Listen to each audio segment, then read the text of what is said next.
Olá, tudo bem? Espero que todos estejam bem. Vamos para mais um dia de palavra com Deus aqui no nosso coração? Vamos lá? Abre a tua Bíblia em Esther, capítulo 7, versículo 4, que fala assim: Pois o meu povo e eu fomos vendidos para sermos destruídos e mortos. Se fosse somente o caso de sermos todos vendidos como escravo, eu não diria nada, pois não seria justo incomodar o Senhor por causa de uma desgraça tão sem importância como esta. O rei Xerxes perguntou à rainha Esther: Quem é o homem que está pensando em fazer isso e onde ele está? O nosso inimigo e perseguidor é Ramã, este homem perverso, respondeu Esther. Cheio de medo, Ramã ficou olhando para o rei e para a rainha. O rei saiu furioso do salão de banquetes e foi para o jardim. Ramã percebeu que o rei havia resolvido castigá-lo e por isso ficou no salão para pedir à rainha que salvasse sua vida. Somente até aqui. O que estava acontecendo aqui? Aqui era o banquete que a rainha Esther...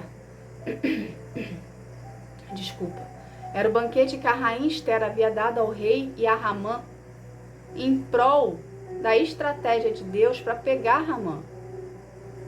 Então o rei ali perguntou para Esther: o que você quer, o que você deseja com esse banquete? E a rainha Esther falou que Ramã estava perseguindo o povo dela, que não era o fato dele se tornar escravo, mas é porque Ramã queria matar todo mundo. Então a rainha Esther teve que ir atrás de uma autoridade maior para poder parar Ramã, porque Ramã carregava o anel sinete.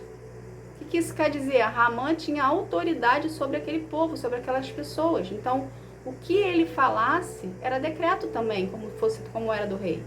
Porém, a única pessoa que estava acima de Ramã era o próprio rei. Então, a palavra final sobre Ramã vinha do rei. Então, a partir do momento que a rainha Esther, num jantar feito, num banquete feito para o rei, pede e informa a ele quem é Ramã, quem está andando com o rei ali, entende? Ele é desmascarado. Ramã foi desmascarado. Ramã foi desmentido. Naquela situação ali que a Esther estava fazendo, ela estava mostrando literalmente quem era Ramã para o rei, porque o rei até então não sabia quem era Ramã de verdade. Entende? O que Deus quer que a gente entenda disso aqui, para a nossa vida? O seu perseguidor, do mesmo jeito que Ramã foi desmascarado aqui, o seu perseguidor ele vai ser desmascarado também. Entende? Existe um perseguidor na sua vida que levantou uma mentira sobre você para uma segunda pessoa, para uma terceira pessoa. E essa pessoa acreditou. Por quê? Essa pessoa teve a mesma reação do rei. Ele acreditou por saber quem ele era. Ou seja, a pessoa na sua vida que recebeu uma mentira a seu respeito, ok? Acreditou nessa pessoa que contou, por quê? Porque ela tinha intimidade com essa pessoa que contou. Só que Deus não tem culpado por inocente. Deus sabe que você é inocente. E ninguém mexe com o povo de Deus e sai impune. Entende? Então, vai haver uma situação no seu processo, na sua vida, que essa pessoa que está mentindo, que mentiu para essa terceira pessoa, ela vai ser desmascarada por Deus. Chegou o tempo de Deus trazer em evidência tudo que está em oculto em relação a você, que está pesando sobre a sua vida. Você está passando por uma situação que não foi você que fez. Te colocaram na situação. Você está levando a culpa de situações que você não teve nada a ver. Entende? Porque pessoas que não querem a sua felicidade, que querem atrapalhar os planos de Deus para sua vida, que se levantaram contra você por inveja, ok?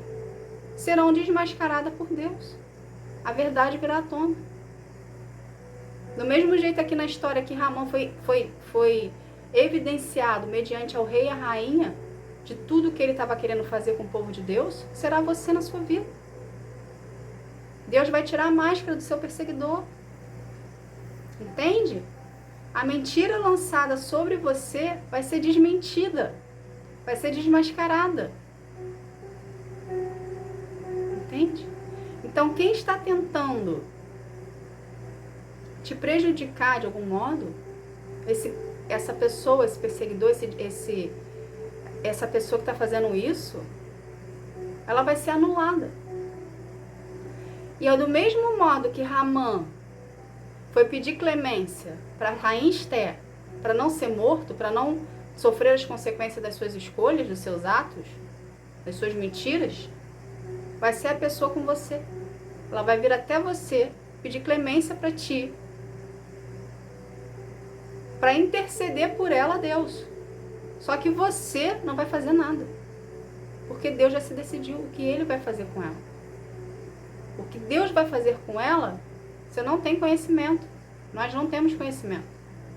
Porém, não é para você se meter. A pessoa vem te pedir perdão, perdoe. O mal não está em você. Mas a consequência dos atos que ela cometeu para prejudicar os planos de Deus na sua vida, para com essa pessoa, ela vai sofrer. Porque Deus vai cobrar. Principalmente no posicionamento que você tomou. Você colocou nas mãos de Deus. Você permitiu que Deus fizesse a vontade dele e você pediu ajuda para Deus e pediu intervenção para ele.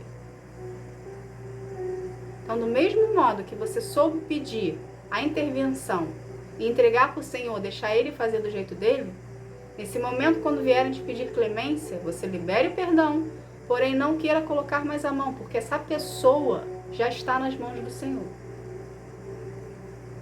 Entende? Não é para você se meter.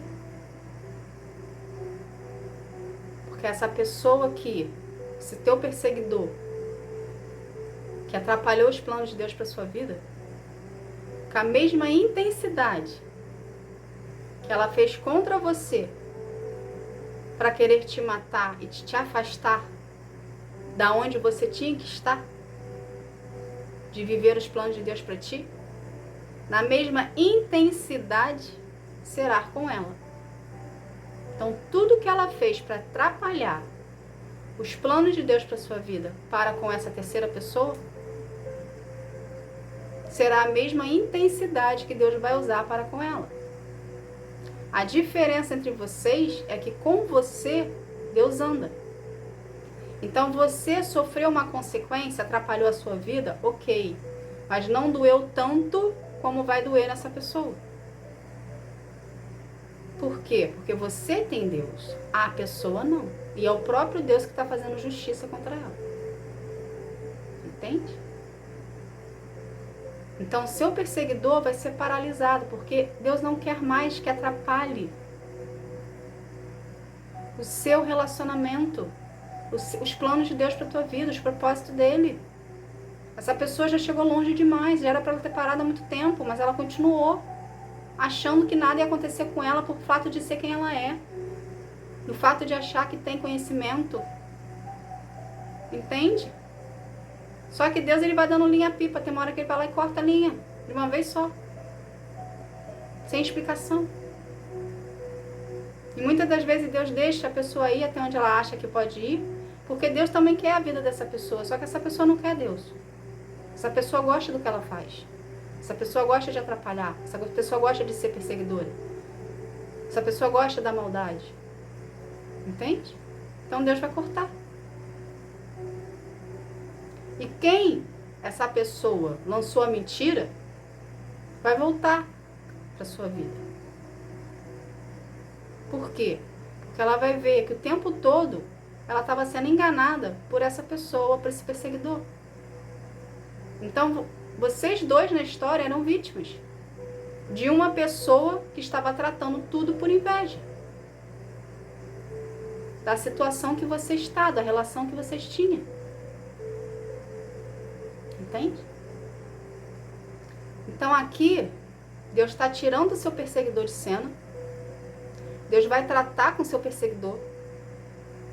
E ao mesmo tempo, Deus vai voltar a unir o que estava separado. Porque, gente, O que Deus une, o homem não separa. O homem pode até separar por um tempo, até atrapalhar a relação por um tempo. Porém, quando é para ficar junto, que é propósito do Senhor para a sua vida, para nossas vidas, aquilo que foi, volta. Volta transformado, volta mudado, volta lapidado, volta quebrantado. Entende? Porque a interrupção que teve, de um certo modo, mexeu com a cabeça do outro.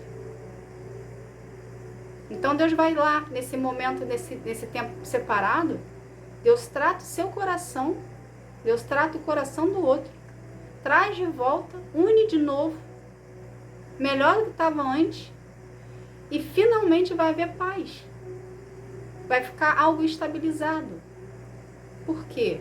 Porque Deus mexeu, porque Deus interveio, porque Deus estava no meio, porque Deus está no centro dessa relação. Entende? Então você não se preocupe com nada. Continue no posicionamento de oração, acreditando, confiando no Senhor.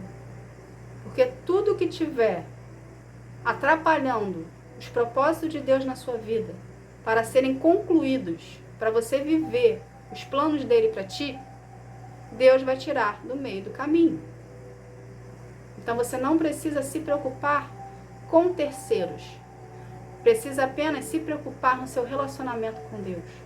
E deixar ele fazer do jeitinho dele, que é bom, perfeito e agradável. E ele sabe o que está fazendo. Então você continue no seu posicionamento de adoração, oração e entrega ao Senhor. Que quem saiu, quem foi tirado, quem foi enganado também está voltando. Tá bom? Para a honra e glória do Senhor. O que foi tirado de você está voltando para a sua vida. Tá bom? Que Deus abençoe a sua vida. Fique na paz. Tchau, tchau.